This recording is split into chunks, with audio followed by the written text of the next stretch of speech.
자, 32절에서 33절 먼저 보면은 이렇게 말씀을 하고 있습니다. 너희가 만일 너희를 사랑하는 자만을 사랑하면 칭찬받을 것이 무엇이냐? 죄인들도 사랑하는 자는 사랑하느니라. 너희가 만일 선대하는 자만을 선대하면 칭찬받을 것이 무엇이냐?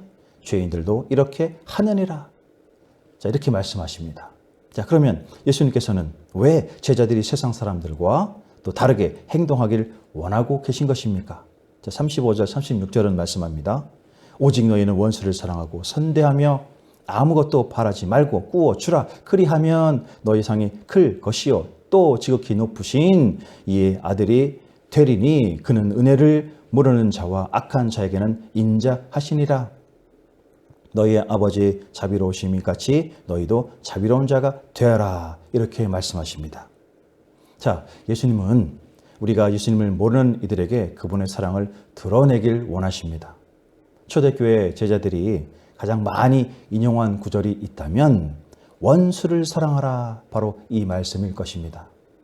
초대교회 중에 이 명령대로 살아가는 그리스도인들의 생활에 마음이 움직여서 드디어 회심한 사람들이 많이 있었을 것을 우리는 분명히 잘 알고 있습니다. 이러한 회심, 지금도 이와 같이 결코 불가능한 일이 아닐 것입니다. 아니, 불가능한 일이 돼서는 안 될 것입니다. 자, 예수님은 37절과 38절에서 네 가지 교훈을 주시고 계십니다. 이 교훈들을 따를 때 과연 우리는 어떤 결과를 가지고 오게 되는 것입니까?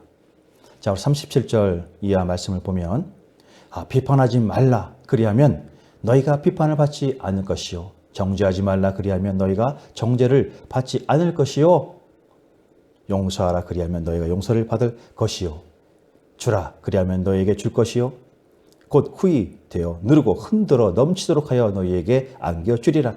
너희가 헤아리는 그 헤아림으로 너희도 헤아림을 도로 받을 것이니라. 이렇게 말씀합니다.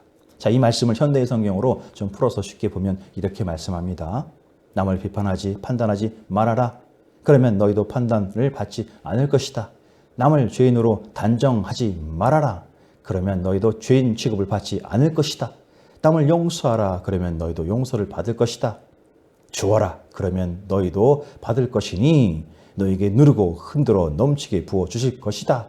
너희가 남에게 되어 주는 것만큼 되돌려 받을 것이다. 이렇게 말씀합니다. 자, 진정 예수님의 그 명령에 순종하는 자에게는 아주 풍성한 결과가 뒤따른다는 진리를 알게 됩니다.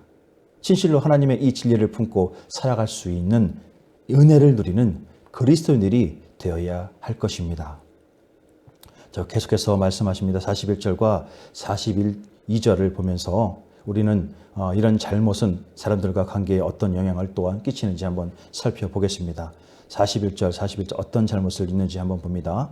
자, 41절 보면 어찌하여 형제의 눈 속에 있는 티는 보고 내 눈 속에 있는 들보는 깨닫지 못하느냐? 너는 내 눈 속에 있는 들보를 보지 못하면서 어찌하여 형제에게 말하기를 형제여 나로 내 눈 속에 있는 티를 빼게 하라 할 수 있느냐? 외식하는 자여 먼저 내 눈 속에서 들보를 빼라. 그 후에야 내가 밝히 보고 형제의 눈 속에 있는 티를 빼리라. 이렇게 말씀합니다. 자, 이 두 구절은 자신이 저지른 커다란 범죄에도 불구하고 형제의 생활 속에서 나타난 조그마한 실수나 잘못을 비판하는 거짓 선지자들의 그 위선적인 행동을 예수님께서 작은 나무 부스러기와 커다란 들보와 이 관계를 말씀을 통해서 전하고 계십니다. 자, 보통의 사람은 그 다른 사람의 잘못에 관심이 많으며 그것을 비난하고 비판하기를 즐겨합니다. 그런데 이러한 경우 선이나 개혁을 위해서는 먼저 자신의 개혁이 따라야 함에도 불구하고 자신의 그 잘못을 객관적으로 돌아보는 것에는 관심을 가지려 하지 않습니다. 자, 이로 인해서 관계들이 비판적이고 부정적으로서 접어들면서 극단적으로 가는 경우가 생기게 되는 것입니다. 자, 오늘 성경에 당시에 그 바리새인들의 위험성, 그들 속에 들보가 박혀 있으면서도 전혀 그것을 느끼지 못하고 있었던 것입니다. 진정한 회개나 돌아봄은 자신의 상황과 형편을 바로 보는 데서부터 시작되어짐에 그들은 위선과 의식으로 높은 담을 쌓고 하나님의 그 영적인 계시와 깨달음이 들어오지 못하게 하고 있는 것입니다. 그러므로 그들은 자신의 눈 속에는 들보, 곧 모든 위선과 죄악들이 가득하기 때문에 형제 작은 실수, 그 잘못을 정죄하고 비판할 자격이 없는 것입니다. 점점 위선과 의식은 예수님을 다른 사람에게 전하는 복음 전함에 크나큰 장애물이 될 뿐인 것입니다.